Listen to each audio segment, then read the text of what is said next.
Hello दोस्तों, तो कैसे हैं आप लोग और सब लाइफ में कैसा चल रहा है? बढ़िया एकदम। तो बहुत बहुत स्वागत है आपका केपीएम एजुकेशन इंस्टीट्यूट में। दोस्तों, आज हम फिजिक्स का एक और chapter force and laws of motion लेकर आ गए हैं। इसके पहले दोस्तों हम लोगों ने मोशन को अच्छे से पढ़ लिया था। माय नेम इज अनुष्पाल और आज हम शुरू करने जा रहे हैं force and laws of motion. दोस्तों, अगर आप इसका पिछला वीडियो पढ़ लिए हैं यानी मोशन को अच्छी तरह से पढ़ लिए हैं तो ये चैप्टर एकदम अच्छे से समझ में आने वाला है, पूरा समझ में आने वाला है। क्योंकि पहला चैप्टर है मोशन और ये है force and laws of motion. तो मोशन का कारण क्या होता है? फोर्स होता है। कॉज ऑफ मोशन क्या होता है? फोर्स होता है। तो अगर आपका मोशन अच्छे से क्लियर है, मोशन को आपने पढ़ रखा है, तो ये चैप्टर आपको एकदम पूरा डिटेल में अच्छे से समझ में आने वाला है। ठीक है, तो चलिए शुरू करते हैं। थोड़ा सा हम इसका थ्योरी जान लेते हैं कि force and laws of motion आया कहाँ से। तो ही है मैकेनिक्स। ठीक है, मैकेनिक्स से शुरू करते हैं। Mechanics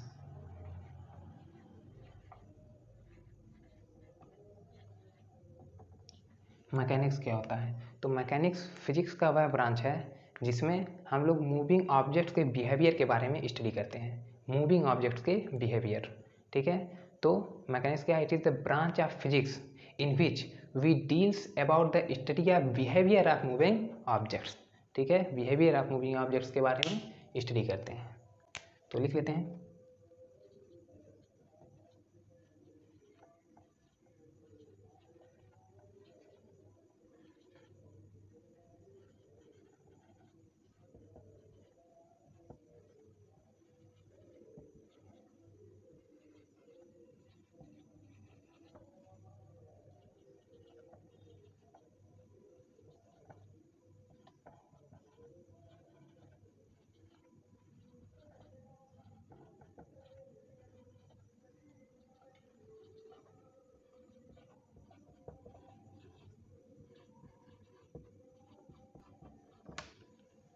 It is the branch of physics in which we deals about the study of behavior of moving objects. ठीक है, तो मैकेनिक्स को फर्दर दो पार्ट में डिवाइड किया गया है। मैकेनिक्स को दो पार्ट में डिवाइड किया गया है। पहला है काइनेमेटिक्स और दूसरा है डायनेमिक। काइनेमेटिक्स में हम मोशन के बारे में पढ़ते हैं, मतलब कि मोशन ऑफ ऑब्जेक्ट्स के बारे में हम स्टडी करते हैं काइनेमेटिक्स में। और डायनेमिक में हम काज ऑफ मोशन के बारे में स्टडी करते हैं। काज ऑफ मोशन यानी फोर्स के बारे में। ठीक है, तो मैकेनिक्स फर्दर दो पार्ट्स में डिवाइड किया गया है।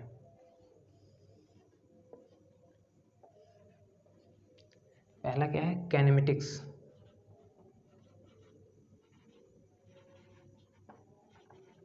और दूसरा डायनेमिक।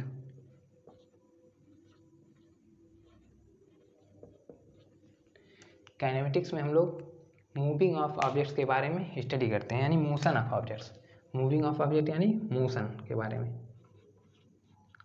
मोशन ऑफ ऑब्जेक्ट्स के बारे में स्टडी करते हैं। मोशन ऑफ ऑब्जेक्ट्स यानी हम लोगों ने जो पिछला चैप्टर पढ़ा है यानी चैप्टर नंबर 1, हमारा चैप्टर नंबर 1 क्लास 9th का चैप्टर नंबर 1 मोशन। मोशन किस में आता है? प्योर काइनेमेटिक्स में आता है। ठीक है, मोशन जो हम लोग पिछला चैप्टर पढ़े हैं वो किस में आता है? प्योर काइनेमेटिक्स, मतलब कि इसमें हम मोशन ऑफ ऑब्जेक्ट्स या मूविंग ऑफ ऑब्जेक्ट्स के बारे में स्टडी करते हैं। तो यहाँ आगे लिख लेंगे मोशन ऑफ ऑब्जेक्ट्स ओनली। ठीक है, केवल मोशन ऑफ ऑब्जेक्ट्स के बारे में हम स्टडी करते हैं। हम लोगों ने पिछला चैप्टर पढ़ लिया था, चैप्टर नंबर 1। और जो डायनेमिक है इसमें हम काज ऑफ मोशन के बारे में स्टडी करते हैं। Study of cause of motion.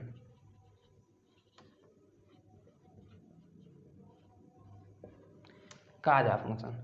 अब मोशन का काज यानी कारण क्या है? तो किसी ऑब्जेक्ट पे अगर हम फोर्स लगाएंगे, ठीक है, तो ऑब्जेक्ट में गति उत्पन्न होगा यानी ऑब्जेक्ट मोशन में आएगी। तो काज ऑफ मोशन जो होता है वो क्या होता है? फोर्स होता है। और यही हम लोग को पढ़ना है हमारे सेकंड चैप्टर में, क्लास 9th के फिजिक्स के second chapter force and laws of motion. हमारा क्या है? किस में आता है? तो डायनेमिक्स में आता है। किस में आता है? डायनेमिक में आता है। तो ये है हमारा chapter number 2, chapter 2।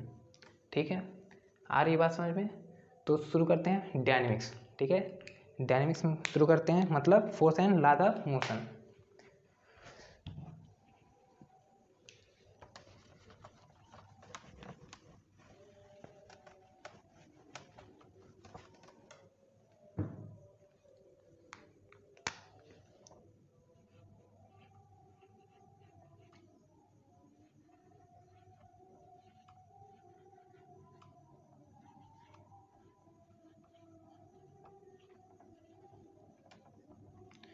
Force and laws of motion. ठीक है, ये किसका पार्ट है? तो ये डायनेमिक का पार्ट है। क्या है? डायनेमिक। ठीक है, डायनेमिक में हम किसके बारे में स्टडी करते हैं? काज ऑफ मोशन के बारे में, यानी फोर्स के बारे में। ठीक है, काज ऑफ मोशन यानी फोर्स। तो पहले हम बात करते हैं फोर्स। फोर्स होता क्या है? तो फोर्स एक ऐसा एक्सटर्नल काज है, एक क्या है? एक्सटर्नल काज है जो कि किसी ऑब्जेक्ट के पोजीशन को चेंज करता है या चेंज करने की कोशिश करता है। ठीक है, फोर्स क्या है? वह एक्सटर्नल काज है जो किसी ऑब्जेक्ट के पोजीशन को बदलने का प्रयत्न करता है या बदल सकता है। तो इसका डिफिनेशन हम लिख लेते हैं। फोर्स होता क्या है? It is the external cause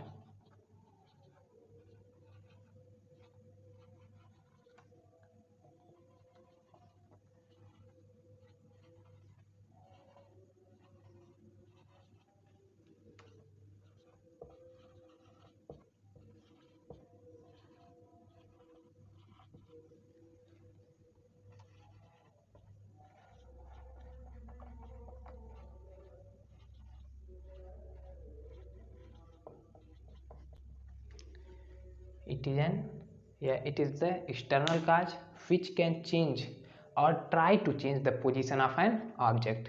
मतलब यहाँ पे कोई बॉडी है, ठीक है, कोई मान लेते हैं यहाँ पे बॉडी है। अब हम इस पर क्या करेंगे? हम इस पर फोर्स लगाएंगे। ठीक है, इसको धक्का देंगे। हम क्या करेंगे? इधर से हम धक्का दे रहे हैं, यानी फोर्स लगा रहे हैं। इस पर फोर्स हम लगा रहे हैं। तो हम फोर्स लगाएंगे, ठीक है, मतलब हम प्रयत्न कर रहे हैं क्या? इस बॉडी का, इस ऑब्जेक्ट का पोजीशन चेंज करने के लिए, इस ऑब्जेक्ट का पोजीशन चेंज करने का हम प्रयत्न कर रहे हैं। कोई ज़रूरी नहीं है कि हम इसका पोजीशन चेंज ही कर सकते हैं। अब जैसे मान लीजिए लोडेड ट्रक है, ठीक है, लोडेड ट्रक है, तो हम क्या करेंगे? अकेले कोई एक पर्सन मान लीजिए है और क्या करे? उसको धक्का दे रहा है। उसको क्या कर रहा है? धक्का दे रहा है। तो क्या वो पर्सन उसको धक्का दे देगा? क्या ट्रक का पोजीशन एक अकेला पर्सन चेंज कर सकता है? नहीं। लेकिन क्या कर रहा है? वो चेंज करने की प्रयत्न कर रहा है, मतलब चेंज करने की कोशिश कर रहा है। ठीक है, तो ही है कि it is an external cause. External cause मतलब कि हम बाहर से लगाते हैं फोर्स। ठीक है, बॉडी के अंदर नहीं लगता, बाहर से हम लगाते हैं। External cause which can change और try to change the position of an object. मतलब इस ऑब्जेक्ट का पोजीशन या तो चेंज कर सकता है या चेंज करने का प्रयत्न कर सकता है। ठीक है, चेंज करने का प्रयत्न, try to change the position of an object. ठीक है, इतनी बात समझ में आई। अब हम बात करते हैं इफेक्ट्स ऑफ फोर्स के बारे में। इफेक्ट ऑफ फोर्स, फोर्स के इफेक्ट क्या क्या हो सकते हैं? प्रभाव क्या क्या हो सकते हैं?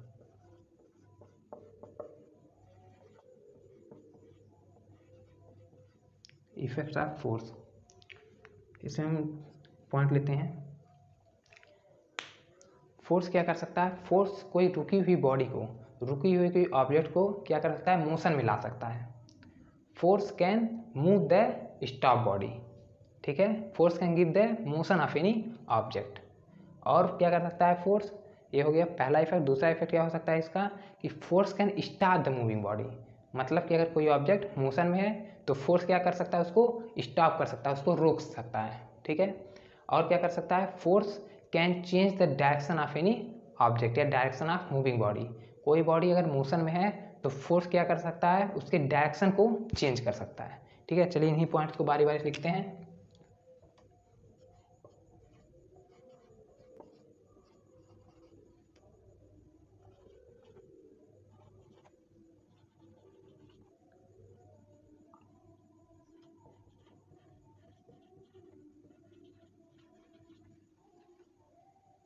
या फोर्स कैन मूव या गिव मोशन, इसमें लिख सकते हैं, लिख लेते हैं छोटा सा। फोर्स कैन मूव और give motion.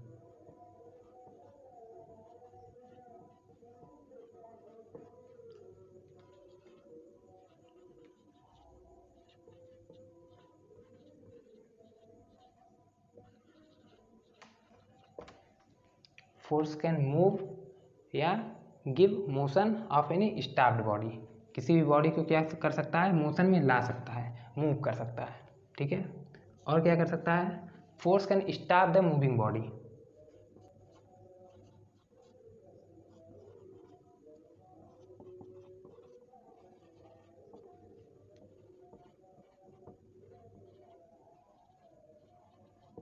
Force can stop the moving body, मतलब कोई बॉडी अगर मोशन में है तो उसको रोक सकता है। और क्या कर सकता है, इफेक्ट ऑफ फोर्स और क्या हो सकते हैं, तो force can change the direction of any body. Force can change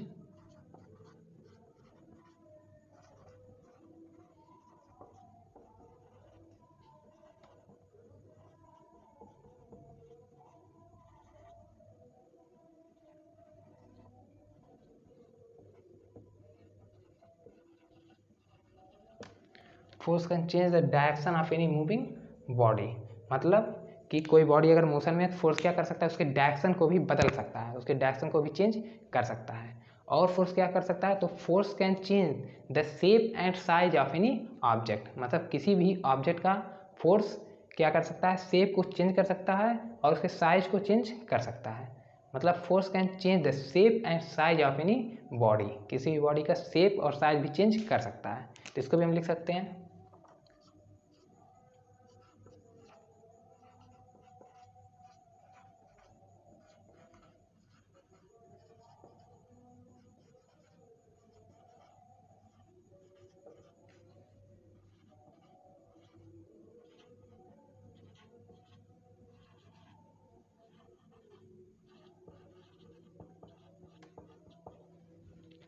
force can change the shape and size of an object.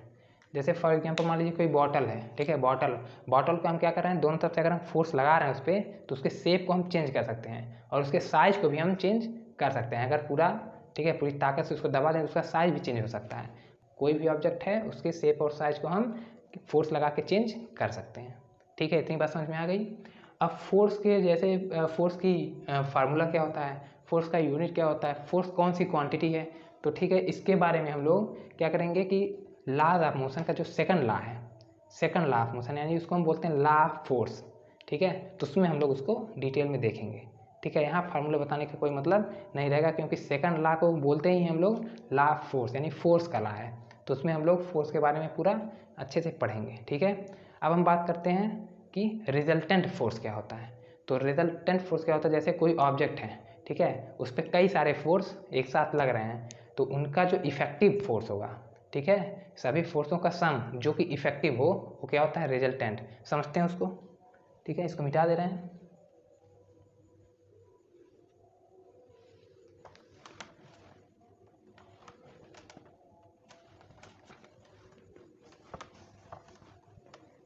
इतनी बात समझ में आ रही है, एकदम आराम से हम, ठीक है, एकदम आराम से समझते हुए चलेंगे, धीरे धीरे एकदम चलेंगे, ठीक है, एकदम समझ में आएगा। ओके, तो बात करते हैं हम रिजल्टेंट फोर्स का।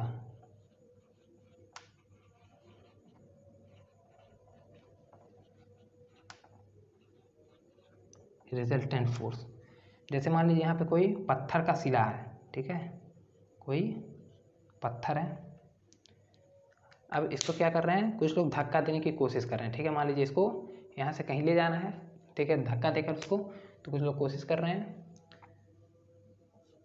मान लीजिए कोई है, यहाँ पे 4 लोग हैं, ठीक है, 4 लोग हैं, इसको धक्का देने की कोशिश कर रहे हैं। तो क्या होगा, कोई एक फोर्स लगाएगा, ठीक है, तो उनका फोर्स होगा F1, ठीक, इसी तरह F2, इसी तरह F3, ठीक है, और इसी तरह क्या हो सकता है F4, यानी 4 फोर्सेस इस पे टोटल। ये दिख रहा है कि नहीं, दिख रहा है, दिख रहा है, ठीक है, थोड़ा बड़ा बना लेते हैं इसको, फिगर को, ताकि अच्छे से एकदम दिखे, कंजेस्टेड हो जा रहा है। ठीक है, जैसे ये क्या है, पत्थर का कोई शिला है बहुत बड़ा, ठीक है, इस पे 4 फोर्सेस लग रहे हैं, F1, F2,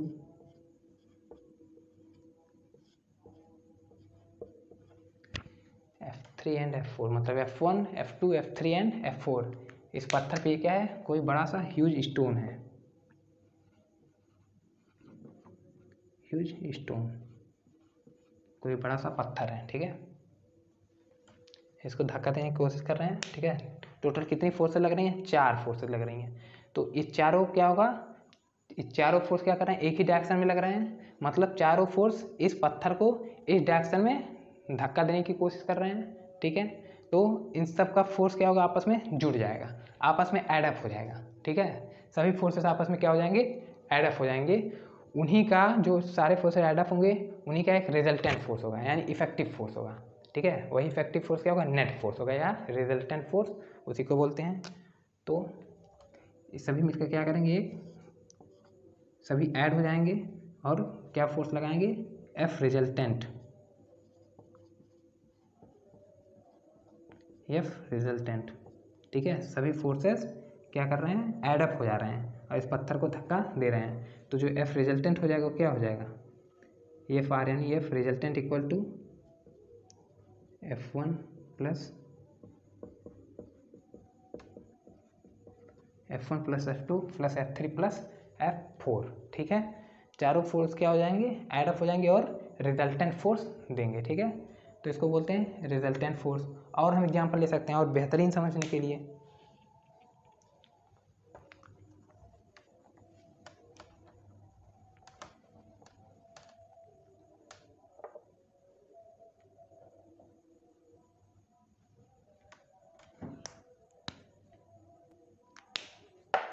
कंप्लीट कर लेते हैं इसको,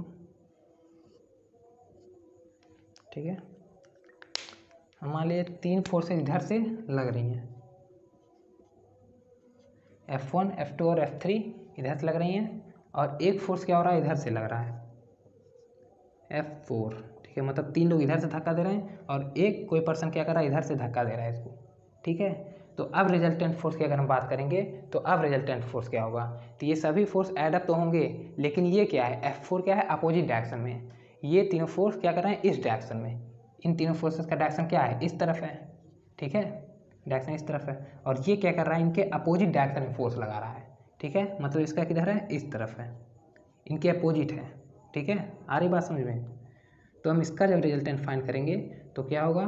तो हम इन सबको जब ऐड अप करेंगे, यानी F1 plus F2 plus F3, ठीक है, और प्लस, ठीक है, इसका क्या है? F4 का डायरेक्शन इन तीनों के अपोजिट है, तो अपोजिट डायरेक्शन के लिए हम माइनस का यूज करते हैं, ठीक है, माइनस, यानी माइनस F4। आ रही बात समझ में? ठीक है, एकदम आराम से समझो, ठीक है। ये क्या हो जाएगा? F रिजल्टेंट के बराबर। F आर मतलब F रिजल्टेंट, यानी रिजल्टेंट फोर्स, ठीक है। तो रिजल्टेंट फोर्स क्या होता है? इट इज द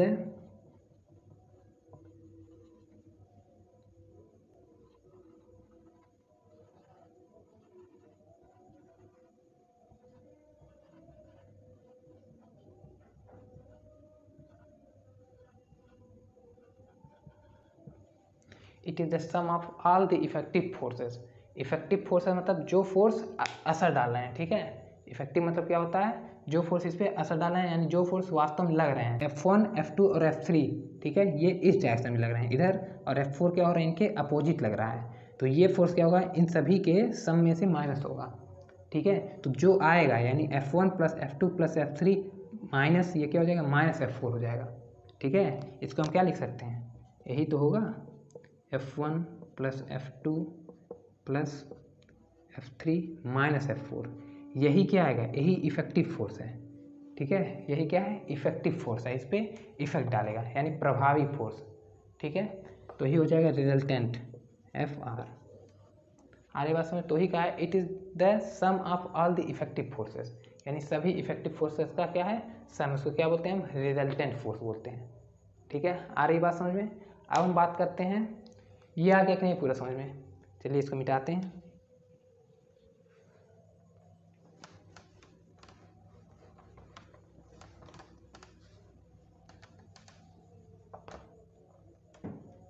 अब हम बात करते हैं बैलेंस्ड फोर्स।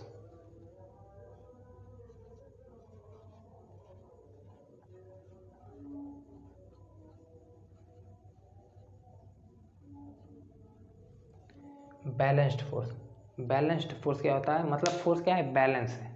फोर्स क्या है? बैलेंस है। मतलब हम इसको एग्जांपल से समझ सकते हैं। यहाँ कोई ऑब्जेक्ट मान लेते हैं, ठीक है, ऑब्जेक्ट है यहाँ पे कोई, ठीक है, ऑब्जेक्ट, ठीक है। इस पर क्या हो रहा है, कई फोर्सेस लग रहे हैं। जैसे मान लीजिए इसको क्या कर रहे हैं, दो फोर्सेस इसको धक्का देने की कोशिश कर रहे हैं, यानी इस पर दो फोर्स लग रहे हैं, F1 एंड F2, ठीक है। तो इसका जो मोशन होगा, अगर इसको धक्का मतलब धक्का देने में सक्षम होंगे F1 एंड F2, तो इसका जो मोशन होगा किधर होगा, इधर होगा, ठीक है। अब मान लीजिए कोई एक फोर्स इधर से लग रहा है, कोई एक फोर्स इधर से लग रहा है F3, ठीक है, F3 लग रहा है। अब जब तक F1 एंड F2 थे, ठीक है, इस पर फोर्स लगा रहे थे, तब तक क्या हो रहा था, बॉडी में मोशन आ रहा था इस तरफ। लेकिन जैसे ही F3 आया, ठीक है, ये जहाँ पे था बॉडी वहीं रुक गया, मतलब ना ही इस तरफ आ रहा है ना ही उधर जा रहा है इससे, ठीक है। ये सब 3D की चीज़ें हम 2D में यानी प्लेन में समझा रहे हैं, तो थोड़ा सा विजुलाइज कीजिएगा, ठीक है। इसको क्या कर रहे हैं, दो फोर्सेज F1 और F2 पहले धक्का दे रहे थे, पहले इसको धकेल रहे थे इस तरफ, ठीक है। तो ये आराम से आ रहा था, इसको धक्का देने में सक्षम थे, ठीक है, उस एबल थे कि इसको धक्का दे दिए, तो ये बॉडी का जो मोशन था इस तरफ आ रहा था, ठीक है। अब जब F3 आया तो क्या कर रहा है, F3 इसके अपोजिट डायरेक्शन में फोर्स लगा रहा है, ठीक है, इसके अपोजिट डायरेक्शन में फोर्स लगा रहा है। तो क्या हुआ, बॉडी वहीं पे रुक गई, बॉडी वहीं पे रुक गई। तो मतलब हम क्या कहेंगे, हम ये कहेंगे कि F1 plus F2 is equal to F3, है कि नहीं। अगर इक्वल नहीं होता, ठीक है, तब भी कुछ थोड़ा बहुत इधर उधर करते बॉडी को, लेकिन बॉडी क्या उसी पोजीशन पे जहाँ थी वहीं रुक गई। इसका मतलब है कि फोर्सेस क्या हैं, जो फोर्सेस इस तरफ से लग रहे हैं और जो फोर्स इधर से लग रहा है, ये सब क्या है, आपस में बैलेंस है, आपस में नॉन इफेक्टिव है। क्या है, नॉन इफेक्टिव है, मतलब उनका कोई इफेक्ट नहीं है, ठीक है। तो ये सब क्या है, आपस में बैलेंस है, यानी F1 प्लस F2 किसके बराबर है, F3 के बराबर है। यही होता है बैलेंस्ड फोर्स। क्या होता है ये, बैलेंस्ड फोर्स, ठीक है। तो बैलेंस फोर्स क्या होता है,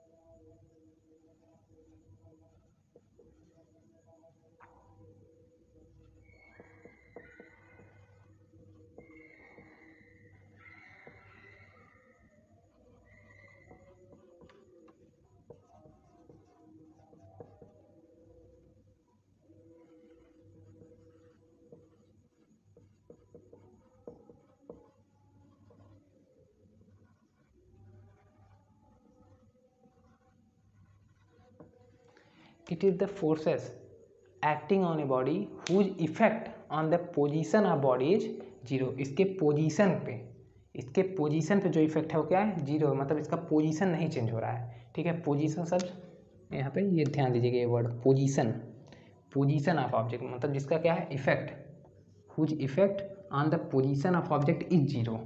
पोजीशन ऑफ ऑब्जेक्ट पे इसका इफेक्ट क्या है, जीरो है। आ रही बात समझ में।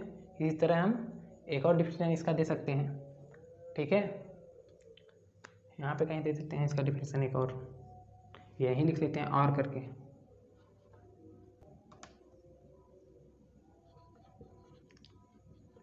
If the resultant of several forces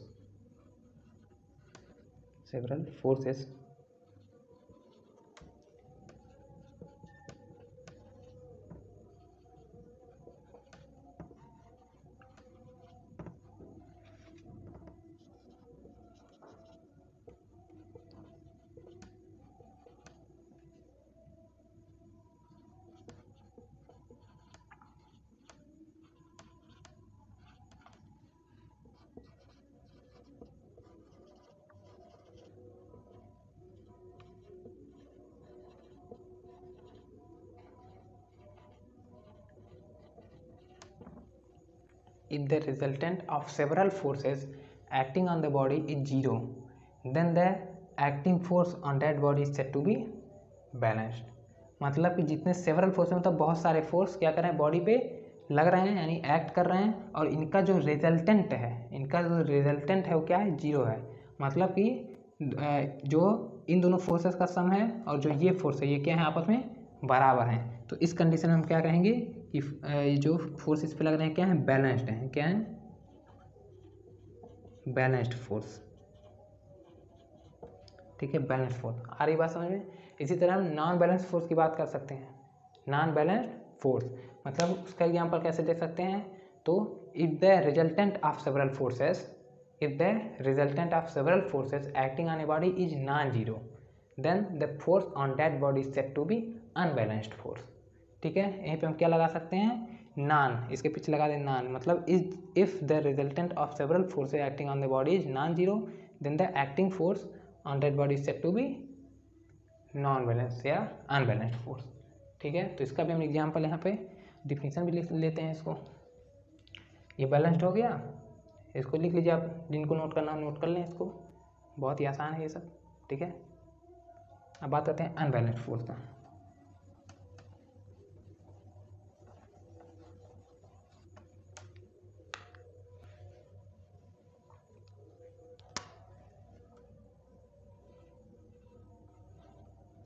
unbalanced force,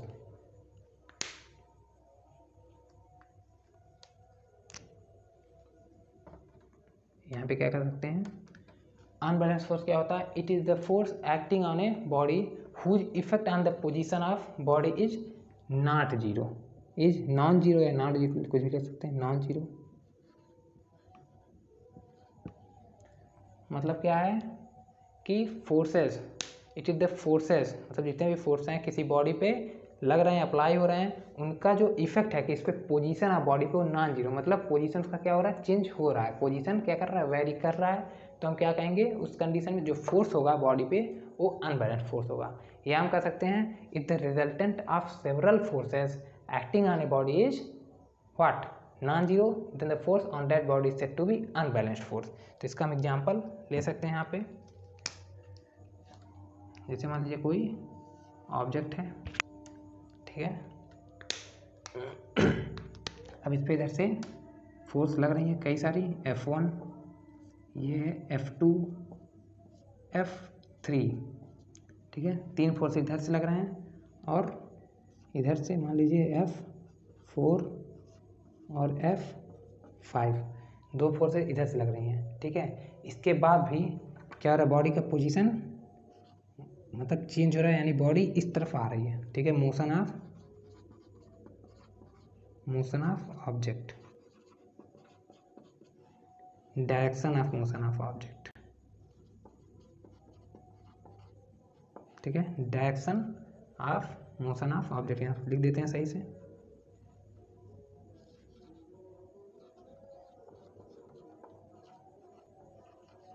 direction of motion of object इस तरफ है। ठीक है, मतलब कि इस पे सेवरल फोर्सेस यानी कई सारे फोर्सेस एक्ट कर रहे हैं, उसके बाद भी बॉडी का क्या हो रहा है, पोजीशन चेंज हो रहा है। ये कोई ऑब्जेक्ट है, इसका पोजीशन क्या हो रहा है, चेंज हो रहा है, यानी पोजीशन चेंज्ड,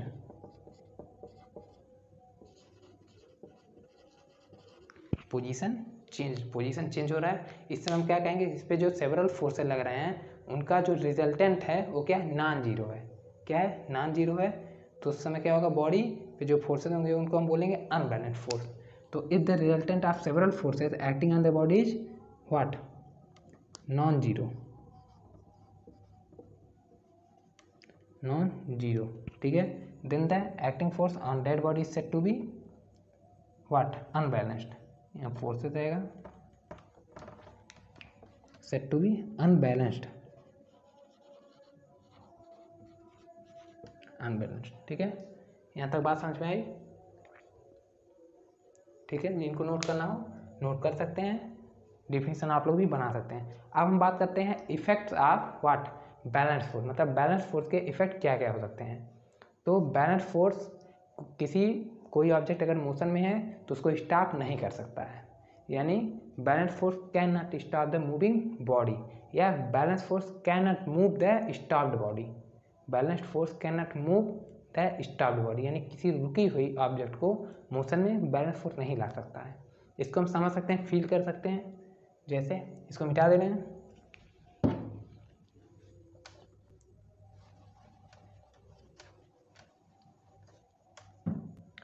जैसे यहाँ पे कोई बॉडी है, ठीक है, कोई बॉडी है, ये इधर मूव कर रहा है इस डायरेक्शन में, ये क्या है, डायरेक्शन ऑफ मोशन, मतलब इस डायरेक्शन में मूव कर रहा है ये बॉडी। ठीक है, अब इस पर हम क्या कर रहे हैं, बैलेंस फोर्स लगा रहे हैं, मतलब कि हम इधर से F1 लगा रहे हैं और इधर से क्या लगा रहे हैं, F2।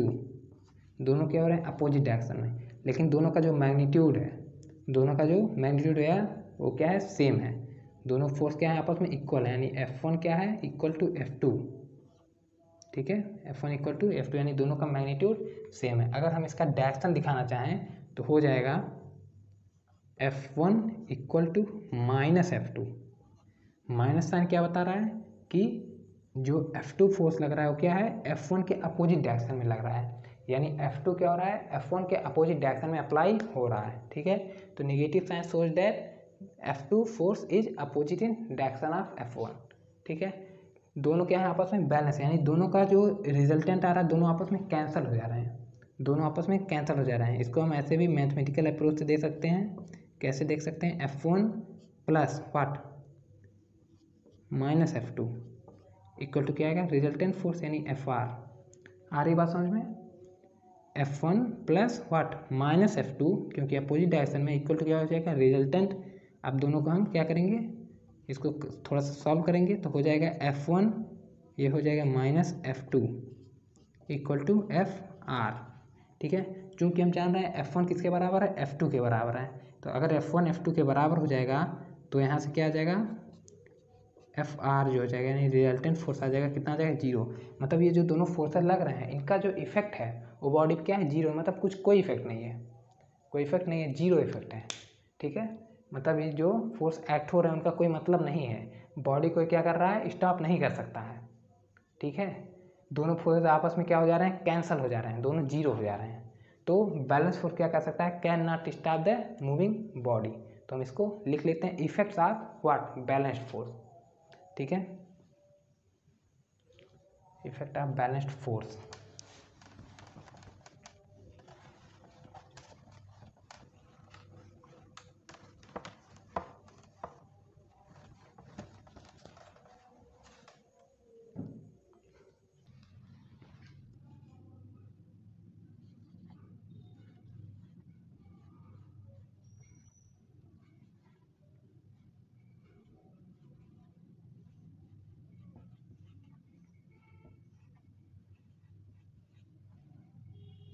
Effects of balanced force. अगर हम दोस्तों बैलेंस्ड फोर्स के एग्जांपल की बात करते हैं तो कोई बॉडी है, उस पर हम इस तरह से फोर्स लगा रहे हैं कि दोनों तरफ से जो फोर्सेस का मैग्नीट्यूड है वो इक्वल है, या फोर्सेस क्या है, आपस में इक्वल हैं। जैसे हम एग्जांपल की बात करते हैं, कोई ऑब्जेक्ट अगर हम यहाँ पे रख के, ठीक है, यहाँ पे रख के उसको पुश कर रहे हैं इधर से, ठीक है, तो ऑब्जेक्ट ना उधर जाएगा ना इधर आएगा। तो इस तरह हम जितना फोर्स हम लगाएंगे इस पर, उतना फोर्स क्या करेगी, वॉल या ये जो बोर्ड है ये लगाएगा दोनों तरफ से, तो बॉडी क्या है, वहीं जहाँ पे रहेगी उसी पोजीशन पे रुकी रहेगी वो। ठीक है, ना इधर आएगी ना उधर आएगी, तो उस समय क्या रहेगा, उस कंडीशन में जो फोर्स रहेगा वो क्या रहेगा, बैलेंस रहेगा। और हम इसका एग्जांपल ले सकते हैं, जैसे tug of war. Tug of war आप लोग देखेंगे, रस्सा कस्सी उसको बोलते हैं। कभी कभी ऐसा होता है कि 10-10 सेकंड तक, ठीक है, 10-10 सेकंड तक रस्सी ना इधर जाती है ना उधर जाती है, मतलब बैलेंस रहता है, क्या रहता है, एक ही जगह पे रुका रहता है। उस समय भी जो दोनों तरफ से फोर्सेस लग रहे हैं वो क्या रहे हैं, बैलेंस फोर्स लग रहे हैं। ठीक है, वो फोर्सेस क्या है, बैलेंस फोर्स हैं। तो ऐसे एग्जांपल हम दे सकते हैं इसका। अब बात करते हैं इफेक्ट्स ऑफ बैलेंस फोर्स का। तो इसका पहला है जो अभी हम लोगों ने देखा कि फोर्स, बैलेंस फोर्स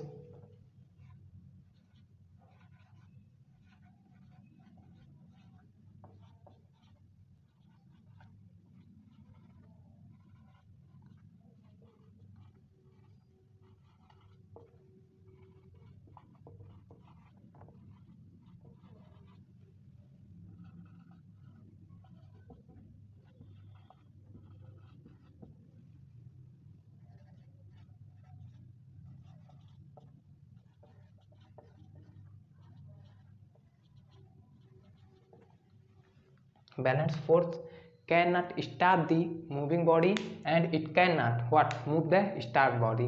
ना ही यह किसी बॉडी को, किसी मूविंग बॉडी को स्टॉप कर सकता है, रोक सकता है, और ना यह किसी स्टॉप बॉडी को मोशन में ला सकता है। कोई रुकी हुई बॉडी है उसको बैलेंस फोर्स मोशन में नहीं ला सकता, और ना ही कोई बॉडी अगर मोशन में तो उसको रोक सकता है। ठीक है, क्योंकि दोनों तरफ से फोर्सेस क्या रहेंगे, बराबर हो जाएंगे और आपस में कैंसिल हो जाएंगे, उनका जो इफेक्ट होगा क्या होगा, जीरो होगा। ठीक है, और हम बात कर सकते हैं इसके इफेक्ट में कि balance force can change the shape and size of a body. मतलब बैलेंस फोर्स क्या कर सकता है, बॉडी का शेप चेंज कर सकता है। जैसे मान लीजिए कोई प्लास्टिक का बॉक्स है या बॉटल है, ठीक है, उस पर हम क्या कर रहे हैं, दोनों तरफ से इक्वल फोर्स लगा रहे हैं, दोनों तरफ से इक्वल फोर्स लगा रहे हैं उस पर। अगर खाली बॉटल है कोई, तो क्या होगा, उसका शेप चेंज हो जाएगा, उसका शेप चेंज हो जाएगा, उसका हम साइज भी चेंज कर सकते हैं। ठीक है, अगर हम इधर से कुछ फोर्स लगाएं और इधर से फोर्स लगाएं और क्या करें, उसको प्रेस करें, ठीक है, तो क्या हो जाएगा, उसका शेप चेंज हो जाएगा। ठीक है, तो ये भी हम लिख सकते हैं, balance force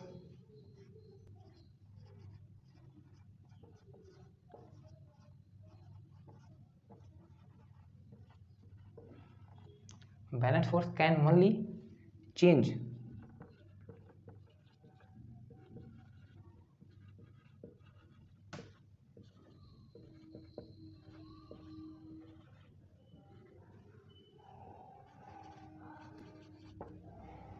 balance force can only change the shape and size of a body. किसी बॉडी का क्या कर सकता है, शेप और साइज चेंज कर सकता है ओनली। ठीक है, केवल शेप और साइज चेंज कर सकता है और कुछ भी नहीं कर सकता। मतलब उसको कोई स्टॉप बॉडी उसको मोशन में नहीं ला सकता, कोई बॉडी मोशन में उसको स्टॉप नहीं कर सकता, रोक नहीं सकता।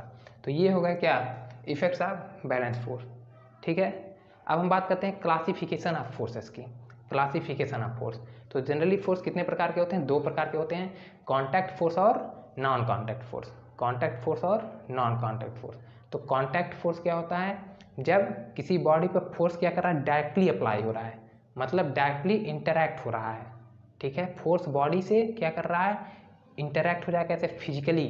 तो हम क्या कहेंगे कि उस समय जो बॉडी पे फोर्स लग रहा है वो कॉन्टैक्ट फोर्स है। जैसे हम इसका एग्जांपल ले सकते हैं, इसको मिटा दें, इसको मिटा देते हैं।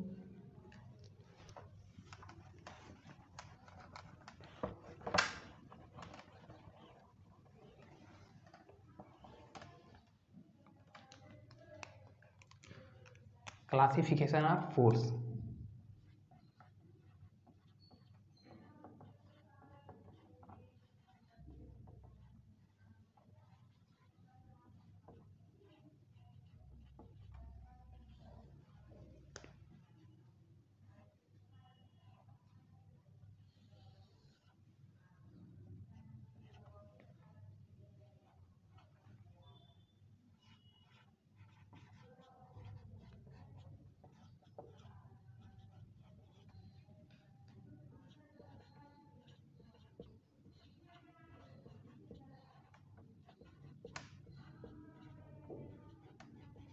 Classification of force, contact force and non contact force.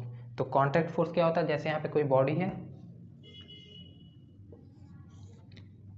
इसको हम क्या कर रहे हैं, डिस्प्लेस कर रहे हैं। ठीक है, इसको हम इधर से क्या कर रहे हैं, डिस्प्लेस कर रहे हैं, यहाँ पे फोर्स लगा रहे हैं इस पे। ठीक है, बॉडी को हम क्या कर रहे हैं, धक्का दे रहे हैं। तो उस समय जो फोर्स होगा बॉडी पे वो क्या होगा, कॉन्टैक्ट फोर्स। क्यों, क्योंकि हम बॉडी को टच करके धक्का दे रहे हैं। अब जैसे कोई चेयर है, ठीक है, उसको हमको क्या करना है, उस पर फोर्स लगाएंगे, हम उसको डिस्प्लेस करना है अगर हमको, तो हम क्या करेंगे, उस पर फोर्स लगाएंगे, तो हम ऐसे दूर खड़े होकर के ऐसे करेंगे, चला जाएगा। हॉलीवुड पिक्चर की तरह, जैसे मूवी में होता है, क्या करते हैं सब ऐसे करते हैं, बॉडी क्या होती है, ऊपर हवा में उड़ जाती है। ठीक है, जहाँ चाहे वहाँ कर सकते हैं वो सब, ऐसे करते हैं हम लोग नहीं। हम लोग क्या करते हैं, अगर हम लोग को किसी बॉडी को, किसी चेयर को डिस्प्लेस करना है, तो हम क्या करेंगे, उसको टच करके उसके कांटेक्ट में आके उसको क्या करेंगे, डिस्प्लेस करेंगे। ठीक है, तो क्या हो जाएगा, कॉन्टैक्ट फोर्स आ जाएगा। मतलब हम फिजिकली उसको क्या कर रहे हैं, इंटरैक्ट उससे हो रहे हैं, हम जो क्या कर रहे हैं, बॉडी से फिजिकली इंटरैक्ट हो रहे हैं, तब ना हम डिस्प्लेस कर पा रहे हैं उसको, तो हो जाएगा कॉन्टैक्ट फोर्स। ठीक है, तो इसका हम डिफिनीशन लिख सकते हैं,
when the body is interacted by the force physically then the force on that body set to be contact force. Physically मतलब हम क्या कर रहे हैं, उसके डायरेक्ट कॉन्टैक्ट में आ जा रहे हैं, डायरेक्ट हम उसको टच कर रहे हैं, ठीक है, तो हो जाएगा कॉन्टैक्ट फोर्स। जैसे इसका हम एग्जाम्पल ले सकते हैं, एग्जाम्पल क्या होगा, जैसे किकिंग ऑफ फुटबॉल, ठीक है, कोई फुटबॉलर फुटबॉल को किक कर रहा है तो क्या हो जाएगा, कॉन्टैक्ट फोर्स हो जाएगा। कोई फील्डर है, ठीक है, कोई फील्डर है, बॉल आ रही है, बॉल को रोक रहा है तो क्या हो जाएगा, वो भी कॉन्टैक्ट फोर्स हो जाएगा। Displacing of chair contact force हो जाएगा, या pulling of A car, pulling of A car, ये भी क्या हो जाएगा, कॉन्टैक्ट फोर्स हो जाएगा। और हम बात कर सकते हैं किसका, फ्रिक्शन फोर्स का, तो लिख लेते हैं इसको पहले, क्या हो जाएगा, kicking off football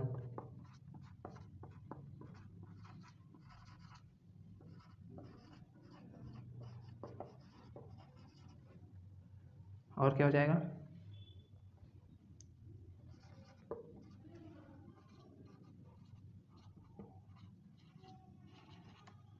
displacing of chair और क्या हो जाएगा, फोर्स ऑफ फ्रिक्शन या फ्रिक्शन फोर्स।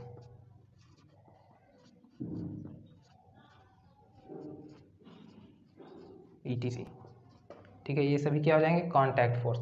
अब फ्रिक्शन फोर्स क्या होता है, तो फ्रिक्शन मतलब होता है घर्षण, घर्षण बल। मतलब कि हमारे डेली लाइफ में अगर हम देखें तो हर एक जगह क्या हो रहा है, घर्षण फोर्स या फ्रिक्शन फोर्स लग रहा है, घर्षण बल लग रहा है हर जगह। हम अपने डेली लाइफ में अगर हम देख रहे हैं तो हर एक काम में क्या, और इसका बहुत वार्ड, बहुत ही बड़ा, बहुत ही वाइड यूज है, वास्ट यूज है इसका, ठीक है, फ्रिक्शन फोर्स का। मतलब हम जो भी काम करें, जैसे हम यहाँ पे क्या कर रहे हैं, मार्कर से हम लिख रहे हैं, इस समय भी क्या हो रहा है, जो मार्कर का टिप है, ठीक है, और जो व्हाइट बोर्ड है, इस दोनों में क्या लग रहा है, फ्रिक्शन फोर्स लग रहा है, तब जाकर के मार्कर इस पर चल रहा है।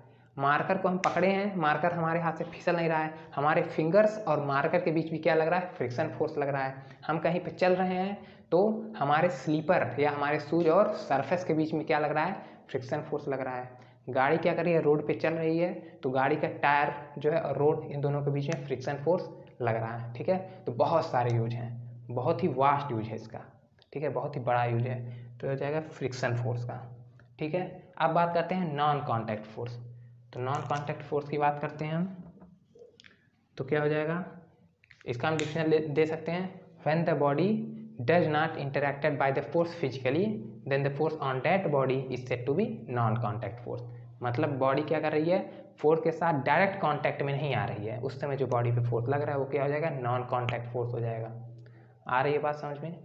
जैसे हम बात कर सकते हैं मैग्नेटिक फोर्स का, मैग्नेटिक फोर्स, दो मैग्नेट हम लिए, आप जो है क्या कर रहे हैं, उसको एक डिस्टेंस पे हम ला रहे हैं, उसको टच नहीं करा रहे हैं, एक डिस्टेंस पे ला रहे हैं, वो क्या हो जाएगा, अपने आप दोनों टच हो जाएगा, अपने आप दोनों, बचपन में हम लोग बहुत खेले हैं इससे, ठीक है, तो अपने आप क्या हो जाएगा, दोनों टच में कांटेक्ट में आ जाएगा, तो ये क्या हो जाएगा, ये हो जाएगा नॉन कांटेक्ट फोर्स। मतलब एक सर्टेन डिस्टेंस पे हम दोनों मैग्नेट को ला रहे हैं और दोनों आपस में क्या कर रहे हैं, तुरंत चपक जा रहे हैं, एक दूसरे को खींच ले रहे हैं सब, ठीक है। या क्या होते हैं, डिस्प्लेस होते हैं, क्या करते हैं हम, जब उसका पोल हम चेंज कर देते हैं, यानी पलट देते हैं जब, तो हम उसको लाते हैं, देखते हैं वो क्या करता है, उसको डिस्प्लेस करता है, ठीक है, उसको रिपेल करता है, धक्का देता है, तो ये सब क्या हो जाएंगे, नॉन कॉन्टैक्ट फोर्स हो जाएंगे। तो इसका हम डिफिनेशन लिख सकते हैं,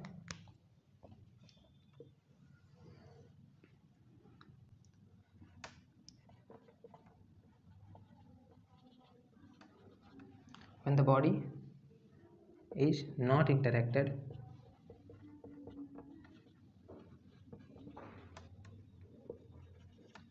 by the force physically, ये कब लगता है, जब बॉडी क्या कर रही है, फोर्स से डायरेक्ट कांटेक्ट में नहीं आ रही है या उससे इंटरैक्ट नहीं हो रही है, तब उस समय क्या लगेगा बॉडी पे फोर्स, नॉन कांटेक्ट फोर्स लगेगा। इसको हम नॉन कांटेक्ट फोर्स को कहते हैं force of distance, force of distance मतलब एक दूरी से लगता है, force of what, distance, force of distance मतलब एक दूरी से क्या लगता है, फोर्स लगता है। आ रही बात समझ में। तो इसके एग्जांपल, जितने भी एग्जांपल है, मतलब कांटेक्ट फोर्स को छोड़ के जितने एग्जांपल हैं सब क्या है, नॉन कांटेक्ट फोर्स के हैं। जैसे हम कुछ एग्जांपल अगर लिखने की बात करें तो यहाँ पे हम लिख सकते हैं एग्जांपल, जैसे हो गया हमारा इलेक्ट्रोस्टैटिक फोर्स या ग्रेविटेशनल फोर्स, मैग्नेटिक फोर्स, ये सब क्या है, नॉन कांटेक्ट फोर्स हैं। तो लिख लेते हैं हम यहाँ पे ग्रेविटेशनल फोर्स, ग्रेविटेशनल फोर्स। दूसरा हो जाएगा इलेक्ट्रोस्टैटिक फोर्स, और क्या हो जाएगा, मैग्नेटिक फोर्स। ठीक है,